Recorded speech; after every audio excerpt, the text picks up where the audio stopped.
Oke, assalamualaikum warahmatullahi wabarakatuh. Jadi di video kali ini gue akan sedikit menjelaskan bagaimana caranya kita menganalisis kinematika dari data kekar. Nah, untuk soal yang kita miliki itu kan kita memiliki beberapa dataset kekar, dan untuk pertanyaannya itu kita disuruh untuk mencari arah tegasan dan juga rezim tektonik yang bekerja pada daerah tersebut atau batuan tersebut ketika mengalami suatu deformasi. Pada dasarnya, ketika kita menganalisis stereonet dari kekar, data kekar yang kita miliki itu merupakan kekar yang sistematik. Nah, artinya apa? Jadi, kekar-kekar yang kita ambil di lapangan itu memiliki pola yang teratur ataupun orientasi yang relatif sama. Nah, sehingga dari populasi kekar tersebut kita dapat mengetahui orientasi dominannya di mana. Nah, kemudian dari orientasi dominan itu kita dapat mengetahui nih tegasan yang bekerja pada kekar tersebut ketika terbentuk itu akan seperti apa. Nah, untuk keterbentukan dari kekar sendiri itu kan bergantung pada gaya yang dialami oleh suatu daerah ataupun suatu tubuh batuan, apakah dia mengalami kompresi ataupun dia mengalami ekstensi. Nah, kita bisa lihat nih di gambar ini, ketika suatu tubuh batuan mengalami gaya kompresi, batuan tersebut akan merespon dengan membentuk rekahan-rekahan yang memiliki orientasi yang relatif menyilang atau bersilangan terhadap satu sama lainnya. Nah, sedangkan ketika batuan tersebut mengalami gaya ekstensi, nah rekahan-rekahan yang terbentuk itu relatif akan saling tegak lurus.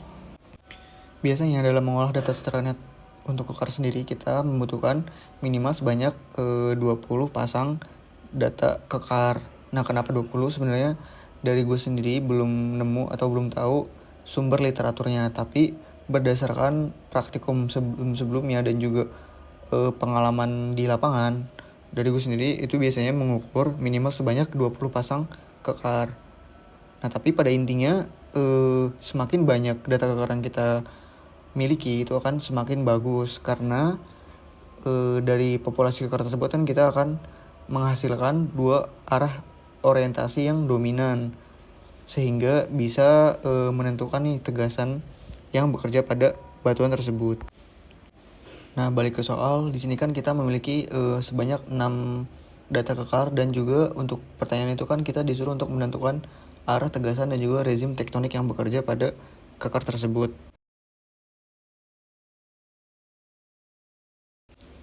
Pertama-tama kita plot terlebih dahulu bidang dan juga pol dari semua kekar.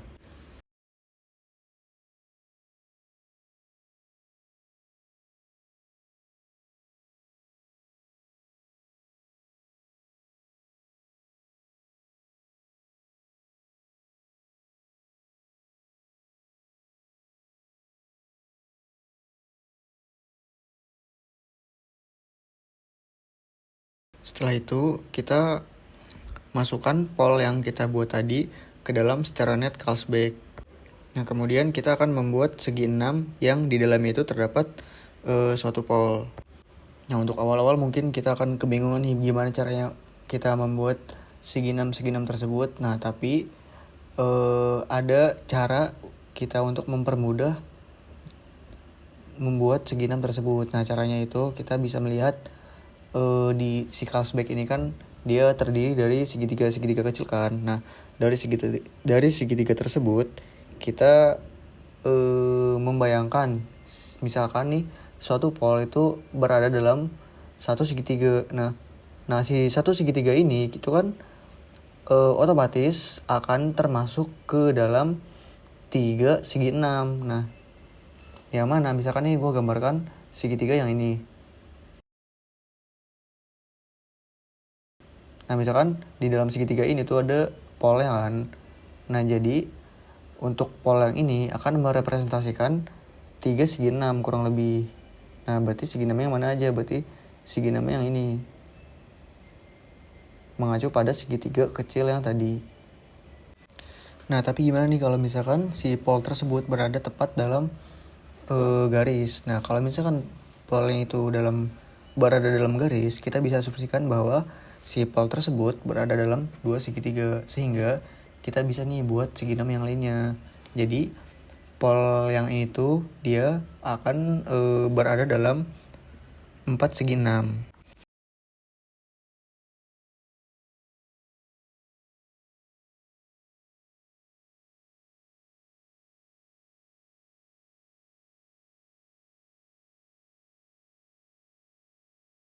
Nah, kemudian kita harus menghitung nih untuk setiap segi 6 berapa jumlah pol yang berada di dalamnya. Misalkan nih untuk segi 6 yang ini itu memiliki jumlah pol yang satu, terus kemudian yang ini satu, yang ini juga ada satu, dan yang ini ada dua.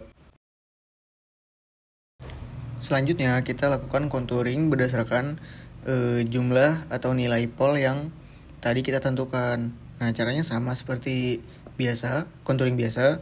Nah, jadi kita batasi nih daerah-daerah sesuai dengan nilai yang dimiliki daerah tersebut. Nah, misal untuk nilainya ini dia mengacu pada jumlah pol yang kan. Nah, misalkan nih di ini kan ada 1 1 1, kemudian ini ada 2 nih di sini nih. Nah, jadi kita batasi nih untuk daerah yang memiliki nilainya 1 dulu. Misalkan kayak ini.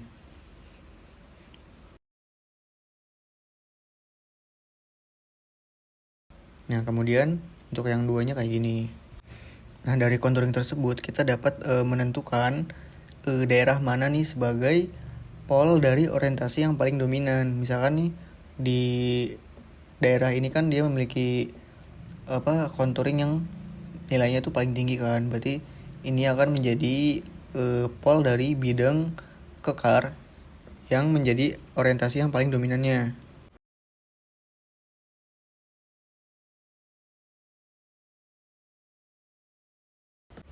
Dari pol-pol ini kita dapat ngeplot bidang kekar dari orientasi yang dominan ya kan. Nah, kemudian kita plot nih bidang si kekarnya tersebut.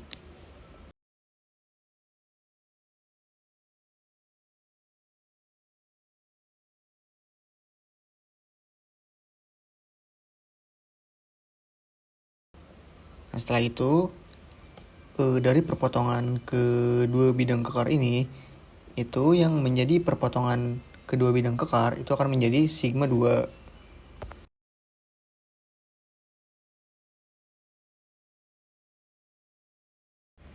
Nah, untuk menentukan sigma 1 dan juga sigma 3-nya, pertama-tama kita pindahin dulu sigma 2-nya itu ke garis ekuator. Nah, kemudian tambahkan 90 untuk mencari si pol dari sigma 2-nya. Nah, dari pol sigma 2 ini, kita tarik garis bantu nih dari si pol sigma 2-nya tuh ke utara dan juga selatan mengikuti grid circle.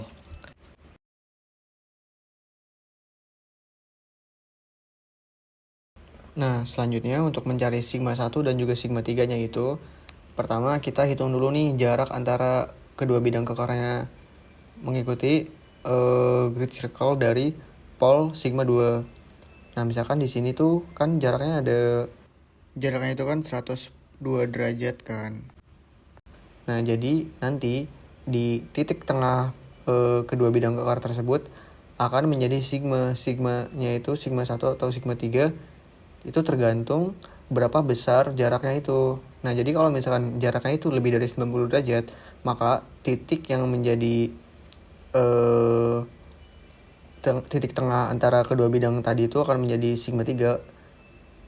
Sedangkan kalau misalkan dia memiliki kurang dari 90 derajat, maka dia akan menjadi sigma 1. Nah, di soal yang ini kan dia memiliki besar jaraknya itu kan dia sebesar berapa nih? 102 derajat kan. Dia lebih dari 90, maka titik tengah di antara kedua bidang kekar ini akan menjadi sigma 3. Nah, terus untuk sigma 1-nya di mana? Kita tentukan dulu nih titik sigma 3-nya di mana. Sigma 3 kan tadi kan dia ada di titik tengah antara bidang kekar kan, berarti di sini. Nah, dari titik ini kita hitung nih 90 derajat ke utara ataupun selatan yang akan menjadi si sigma 1-nya. Nah, berarti sigma 1-nya kan di sini. Selanjutnya, ketika 3 principal stress atau ketiga sigma tadi diketahui, itu kan prinsipal stress juga kan berlaku kan pada kekaran. Nah, jadi kita bisa menentukan nih tegasan yang bekerja pada batuan tersebut ketika mengalami deformasi. Nah, caranya gimana? Jadi kita dapat melihat nih titik sigma mana nih yang paling mendekati vertikal. Artinya, kalau misalkan dalam stereonet yang paling mendekati vertikal itu adalah yang paling mendekati titik pusat. Kenapa titik pusat? Karena stereonet ini kan dia memproyeksikan sebuah kayak seperti mangkok kan, dan kita tuh melihatnya dari zenit, ataupun si zenit ini kan dia melihat dari titik pusat kan. Nah, makanya ketika titik atau sigma tersebut mendekati atau paling mendekati si titik pusat, makanya dia paling mendekati titik vertikal. Nah, jadi kan di sini yang paling dekat dengan titik pusat itu kan dia sigma berapa nih? Sigma 2 kan. Nah, jadi ketika sigma 2-nya itu dia paling mendekati titik pusat, maka rezim yang bekerja pada tegasan pada batuan ini itu merupakan rezim strike slip.